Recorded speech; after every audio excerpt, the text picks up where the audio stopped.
Welcome to the Tipping Point Show. I'm Jimmy Evans. I'm so glad that you've joined me today. I've got a really good program for you today. I'm talking about, is this the last pope? Is St. Francis the last pope? And I'll tell you in just a minute why many believe that. And I believe it certainly could be true, but I'm going to talk about that in just a minute. Remember, our conference is coming up September the 17th here in Dallas-Fort Worth at Fellowship Church, Grapevine, Texas, 5 minutes from DFW Airport. We would love to have you come. It's going to be from 9 in the morning until 5:30 in the afternoon. It's going to be myself, along with Rabbi Jonathan Kahn, Greg Laurie, Dr. Mark Hitchcock, Billy Crone, and Pastor Ed Young. He's going to be their great speaker. He's the pastor of the church. We would love to have you come and be a part of the conference that day. It's a week before Rosh Hashanah. Now, I believe the Feast of Trumpets, and I believe that some year the rapture will occur during the Feast of Trumpets. It's the fifth feast. The first four feasts have been literally fulfilled. This is the fifth feast. I believe the fulfillment of that is going to be the rapture. It's a 2-day feast. So if I told you that Jesus was going to come for the church during the Feast of Trumpets, you still don't know the day or the hour. In fact, one of the things that the Jews call the Feast of Trumpets is the day that no one knows. So this is a week before the Feast of Trumpets, and the purpose of it is to encourage us and to educate us about what's going on in the world and to prepare our hearts for the return of Jesus. Now, it may not be this year. I'm hoping it's this year with all the things that are going on. We would love to have you be a part of the conference. It's $99 for the conference to physically attend, $49 for the live stream. And the live stream is good for 30 days. If you can't watch it that day, you've got 30 days to watch it, and you get a 20% discount. For all of our YouTube viewers, we're giving you guys a 20% discount. So if you'll just go on conference.endtimes.com, the information's there on your screen, and just enter into the promo code there, EndTimes20, you'll get a 20% discount. And so we'd love to see you there. It's going to be a fantastic conference, and I can't wait for that time. I'm waiting for Jesus to return. And so you say, Jimmy, you're an escapist. I really am.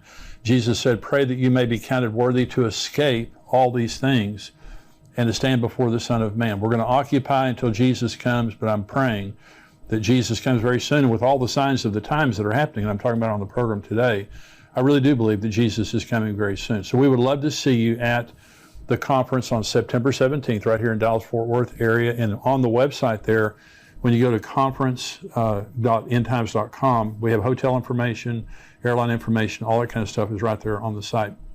Now, I want to talk in this message about the final pope. And you say, well, you know, why do we believe that Francis could be the final pope? Well, here's a book by my friend Tom Horn and also Chris Putnam. Chris has gone to be with the Lord, but Tom is my friend. And this book is called Petrus Romanus, which means Peter the Roman. And the subtitle is The Final Pope is Here. Now, this is a very thick book, very well written, very well documented. And Dr. Tom Horn believes that this is the final pope. And I'll tell you in just a minute what the Lord showed him about the final pope. So this book, Petrus Romanus, it goes back to a prophecy of the popes, which is a short, 112 short cryptic phrases in Latin, which purport to predict all of the future Roman Catholic popes, beginning with Pope Celestine II. Now, the prophecies were first published by Benedictine monk Arnold Wyon in 1595. And Wyon attributes the prophecies to St. Malachy, who is a 12th century archbishop of Ireland. And according to an account put forward in 1871, Malachy was summoned to Rome in 1139 by Pope Innocent II. Now, so he went from Ireland to Rome, but he didn't go by the sea. He went by land. He traveled the continent of Europe, and he was struck, sickened, when he went across the continent of Europe by the squalor, the poverty, the disease, just how downtrodden the people were, the masses, all across Europe until he got to the Vatican. When he got to the Vatican, he was sickened by the opulence and the luxury. It was exactly the opposite of what everyone else was going through, and it just broke his heart. And so while he was there, he purportedly experienced a vision, and in the vision he saw 112 future popes, which he recorded as a sequence of cryptic phrases. And the manuscript was then deposited in the Vatican archives and forgotten all about until it was rediscovered in 1590. It's highly contested in a lot of the Catholic circles. A lot of people believe that it's a forgery. They don't believe it's true. They contest, by the way, that the prophecies of the popes before 1590 are more accurate than those after 1590. What they're saying is, somebody doctored the thing up. They're saying that St. Malachy had these visions, and so they went back and made all this stuff up, and they go forward, and they're not as accurate. And I'll show you in just a minute. And this is documented in this book, Petrus Romanus, what he said about many of the popes that are more current, and this current pope right now. And so if the St. Malachy prophecies are true, the significance is, he said there were going to be 112 future popes. And the number 112th pope was going to be the last pope. And the question is, Pope Francis, currently the pope, what number is he? He's number 112. He has been the 112th pope since St. Malachy gave the prophecies, if in fact his prophecies are correct. And so let me just tell you why I believe that they very well could be correct. Now, the interesting thing about Pope Francis is he's 85 years old and he's not in good health. The latest picture I saw of him was he was in a wheelchair and he was talking about retiring. And Benedict, before Francis, was the first pope in 600 years to step down and to retire. He's still living at Vatican City. We were at the Vatican about 4 years ago, and he was there. He's still living there. And so let's just kind of give you some proof, some reasons that I believe that the prophecy of the popes is true. And the first is, what are the chances out of 112 popes that the final one would occur when all the other end time signs have been happening for 70 years? It's astronomical. In other words, and by the way, if Benedict would not have resigned, he'd still be pope. He's still alive. The popes don't retire. Popes die. They die in office.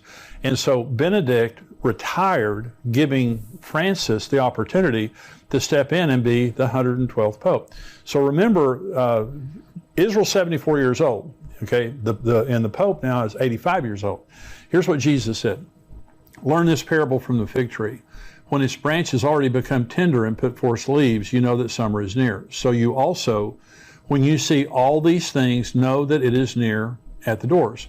Assuredly, I say to you, this generation will by no means pass away till all these things take place. Heaven and earth will pass away, but my words will by no means pass away. So one of the things that you may have heard me say before, but it's worth repeating, and that is every generation has had signs of the end times. Every generation has, since Jesus. They've had some crazy person you could think was the Antichrist. They've had earthquakes and famines and all those kinds of things like that. We're the only generation that has every sign. We have every sign of the end times, and we're the only generation with Israel. Okay, Israel was destroyed in AD 70. The Romans destroyed the city and the sanctuary, like Jesus said they would in Luke 21. They destroyed the city and the sanctuary, like Daniel said in Daniel chapter 9. And they were scattered to the four corners of the world. Okay, until 1948. Until the most important sign that we have that we're living in the end times is the reestablishment of Israel. But Jesus said the generation that sees these things will see all things fulfilled. What he was saying is the generation that sees the beginning will see the end. And so Psalm 90 says the days of a man's life are 70 years, or if by reason of strength, they're 80 years. We're 74 years in since Israel became a nation. And we have a pope who the St. Malachy prophecies are saying is the final pope, number 112, and he's 85 years old and not in great health. And so if the tribulation started today, and according to St. Malachy's prophecy, the final pope will lead the church, or lead his flock, the Catholics, through the tribulation. He will lead his flock through many tribulations. I'll read you the exact prophecy here in just a minute. And so if the tribulation began today, okay, he would be 92 years old when it ended. So there's a clock ticking really hard on this thing, both the generation that we're living in and also on the final pope. And so we're living in a world where we're seeing all the end time signs coming true. And if they haven't come true, they're about to come true. They're happening right before our eyes. They're unfolding before our eyes. Jesus said there'd be wars and rumors of wars. Look at what's happening in the world right now. Look what's happening in Russia, in Iran, China, and Taiwan. Russia and Ukraine, China and Taiwan, Israel and Iran. There are wars and rumors of wars all over the world. We have the first generation. When I was 10 years old, I came home one day, and my mother was washing out pans and storage kind of vessels. and I asked her what she was doing, and she said, we're going to a war with the Russians, and we practiced in our school regularly nuclear drills where we had to get under our desk, like that's going to help, if a nuclear bomb goes off. But we had to get under our desk. Since I was 10 years old, this is the most serious nuclear threat that we've ever faced before. Vladimir Putin is maniacal. There's no doubt about that, and he's threatening, Norway, Sweden, all these countries, all the NATO countries. Us in America, he is threatening us with nuclear weapons on a regular basis. Anytime somebody defies him, this is the most serious nuclear threat in my lifetime. And so we have wars and rumors of wars. Jesus said there would be pestilence. Look at COVID. COVID is still making people sick all over the world, but we're in the third year now, almost the third year of COVID. And so look at all that's happening in the world. Famines. We have a worldwide food shortage right now. Where you have baby formula shortages, the worst crop in China's history. Their winter wheat crop was worse. 71% of the United States wheat crop was affected by drought. Where I'm from in the Texas Panhandle, somebody told me last week that their entire wheat crop is wiped out. That's the breadbasket of America up in the Panhandle of Texas in that area. And so famines, we have a very serious possibility of worldwide famines that are happening because of bad crops all over the world, and the fact that the sanctions are on Russia, and Russia and Ukraine export 1/3 of the world's grain. So we have a very serious thing. Worldwide fear and panic. Jesus said that men's hearts would fail them for fear and the expectation of things that are coming on the world. Mental health issues are epidemic. And suicide is epidemic, especially among young people. There are a lot of people killing themselves, and this is what Jesus said would happen because of just the oppression of the things that are happening, multiple things that are happening. People would just lose heart. Worldwide anti-Semitism. One of the things that has to happen for the end to happen is the whole world has to hate Israel, because the last scene of human history is Armageddon, when all the world marches against Israel. And by the way, right now, and I was telling you last week that President Biden wants a two-state solution for Israel. He's going to Jerusalem next month in July. He'll be the first president ever to visit East Jerusalem. He will visit it without any Israelis with him. They are bypassing the Israelis and opening an embassy now, a consulate in East Jerusalem, formally recognizing East Jerusalem as the capital for the Palestinians, and going to pre-1967 boundaries. This is what they're pushing for, which means 200,000 people, 200,000 Jews lose their homes in East Jerusalem, 400,000 Jews lose their homes in Judea and Samaria, known as the West Bank. They also lose the Golan Heights. It's not going to happen. And so anti-Semitism is rising all over the world. In Israel, in the United Nations Human Rights Council, the only standing agenda item is Israel. Every single time the Human Rights Council of the United Nations meets, they talk about Israel. And by the way, America called their hand on that just recently, which is a good thing. And so imagine this tiny little nation in the Middle East, the only democracy in the Middle East. They're more like the United States than any other country in the world. This tiny little nation has the world's attention, and the world hates them. They have been censured by the United Nations more than any other country in the world. And so why do they hate them so bad? Because it's the end times. It's a spirit. In Joel chapter 3, God says, I'm going to bring all the nations down to the valley of Jehoshaphat, and I'm going to enter into judgment with you there on account of my people, my heritage Israel, whom you've scattered among the nations, and you're dividing up my land. That's happening right before our eyes. So we have the 112th Pope in office, the last Pope. He's old. He can't live very much longer. He's old. And so we see all these end time signs taking place. The Gog-Magog war of Ezekiel 38 and 39. Look what's happening right now with Russia, Iran, Turkey, Syria. They're all on the northern border of Israel. Israel bombed the airport, the Damascus airport, just a few days ago. They bombed the tower, the runways, and they bombed all the cargo that had come in from Iran. And yesterday, Israel warned Syria that if they don't stop allowing the Iranians to fly weapons in there, they're going to start bombing his palaces. This is a big deal. And so I'm just saying, signs in the sun, moon, and stars, you go through all the things that are happening in the world right now. It's what Jesus said would happen. It's what the Bible said would happen in the end of time. And we just happen to have the 112th Pope. in office right now. And so I'm saying that's one reason that I believe that it's true. Now, if he dies or if he retires, well, it's going to put that to bed real quick. If you have 113th Pope, well, that does away with all the conjecture right there. But for right now, we have number 112 in office. This book, Petrus Romanus, they talk about in the book, they document all the things that different popes that St. Malachy said about different popes. Let me read you just one of these. This is Pope Benedict XV. And from 1914 to 1922, he was the Pope. And St. Malachy said of him, religion depopulated. Okay, so in other words, he didn't know his name, but he just described Pope Benedict as religion depopulated. Okay, well, was that true? Well, he was the Pope during World War I. And during World War I, the Catholic Church was devastated as far as their members are concerned. But the Russian Orthodox Church lost 200 million members because of the Bolshevik Revolution, and some were killed and persecuted. So 200 million people left the Russian Orthodox Church because during the time of Pope Benedict XV, exactly what St. Malachy said would happen. And so Pope Benedict, by the way, the former Pope before Francis, his resignation was shocking because he was the first Pope in 600 years to resign. Of course, like I said before, he's still alive, but here's the interesting thing.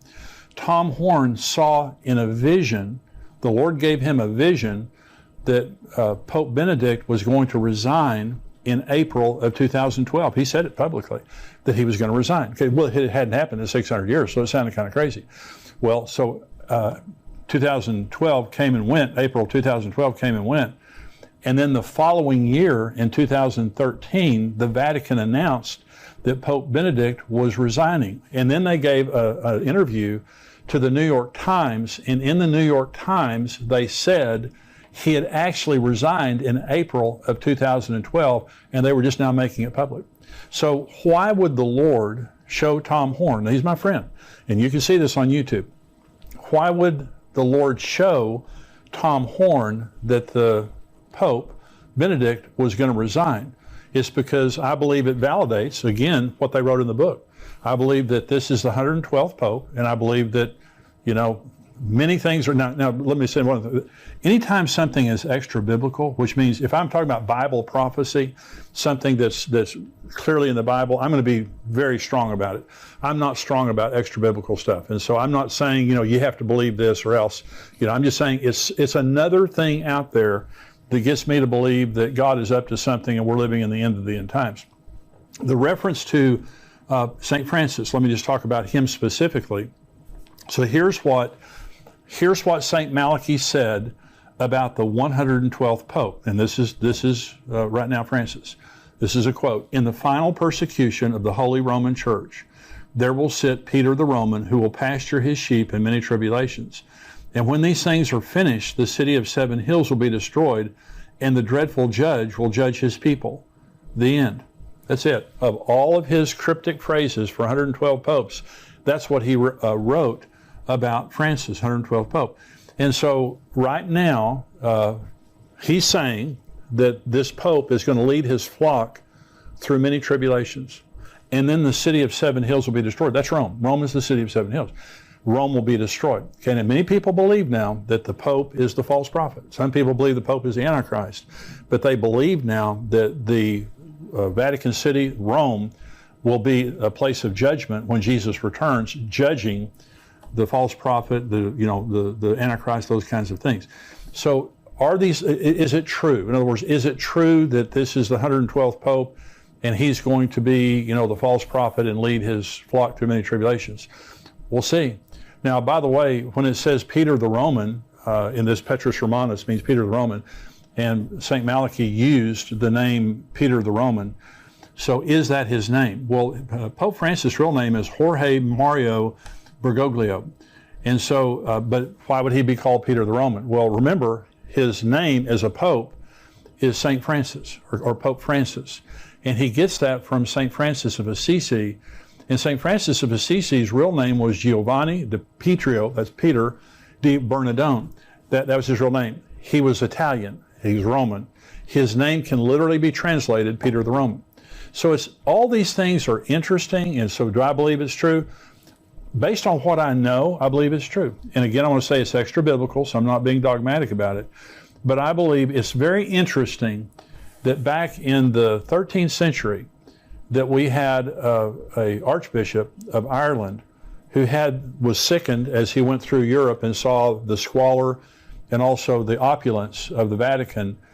And if these things are true, the Lord gave him all of these pictures of 112 popes, and he sat and wrote it down with great accuracy in some cases, like I just showed you about the Pope during World War I.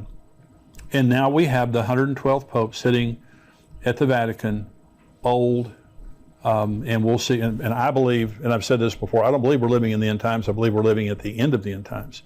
All these things are coming, to fruition at the same time. And I think it's just another reason to look up, because our redemption is drawing near. It's another reason for us to be careful in the way we're living our lives. Be careful to believe the Bible and to keep your eyes on Jesus and live your life in the right way. There are a lot of people mocking and scoffing and living like, there's nothing's going to happen. And that Bible prophecy isn't true. I believe every word of Bible prophecy is true. And we see all these things taking place like Jesus said they would. And very interestingly, we see the 112th Pope sitting in office right now. I hope that this has been a blessing to you. Now, those of you who are watching on YouTube, hey, be sure and subscribe to our YouTube channel and like this so that everything we have